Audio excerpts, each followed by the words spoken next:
வணக்கம். நான் ஆசிரியர் பி. அம்பிகை பாகன்.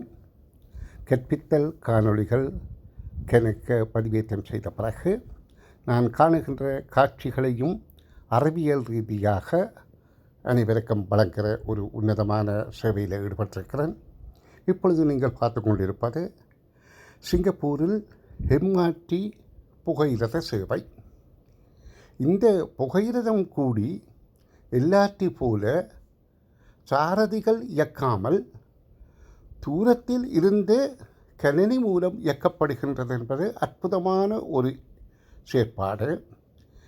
இதில் அநேகமான பயணங்கள் சுரங்கப்பாதையின் ஊடாகவும் தண்டவாளத்தில், சில இடங்களில் மேம்பாலம் ஊடாகவும் செல்கின்றது.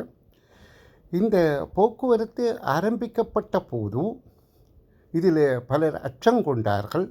ஏனென்றால் சுரங்கப்பாதைக்கு செல்லுகின்ற போது ஒரு விபத்து ஏற்பட்டால் அதிக உயிரிழப்புகள் வந்துவிடுமே என என்கிறார்கள். ஆனால் ஆண்டவர் புண்ணியத்திலும் அவர்களின் அறிவியல் முன்னேற்றத்தாலும் அவ்வாறு எந்த ஒரு சந்தர்ப்பமும் நிகழவில்லை. இப்போது போக்குவரத்து துறையில் இதைத்தான் இந்த எம்ஆர்டி சர்வீஸை, எல்ஆர்டி சர்வீஸை மக்கள் மிகவும் விரும்புகிறார்கள் என்பதை பார்க்கக்கூடியதாக இருக்கின்றது. அந்த எம்ஆர்டி புகை வண்டியிலே செல்கின்ற போது தமிழில், எங்கள் தாய்மொழி தமிழ் என்றபடியால் எங்களுக்கு அந்த தமிழ் மொழி மூல புகையிரதத்தை, அதாவது இடைவெளிகளை கவனியுங்கள் என்று அழகிய மெல்லிய பெண் குரலில் கூறுவதும் எங்களுக்கு ஒரு உற்சாகத்தை தருகின்றது. அதாவது கேட்பதற்கு ரசனையாக இருக்கின்றது.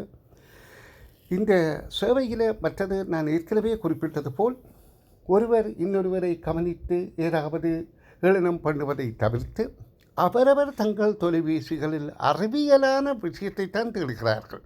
தொலைபேசியை இரைச்சலாக கரைத்து மற்றவர்களுக்கு இடையூறு வழங்கவில்லை.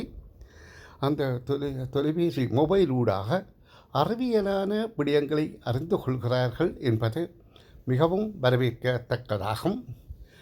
இதனை நன்றாக பாருங்கள். ஒரு தடவைக்கு 2 தடவை பாருங்கள்.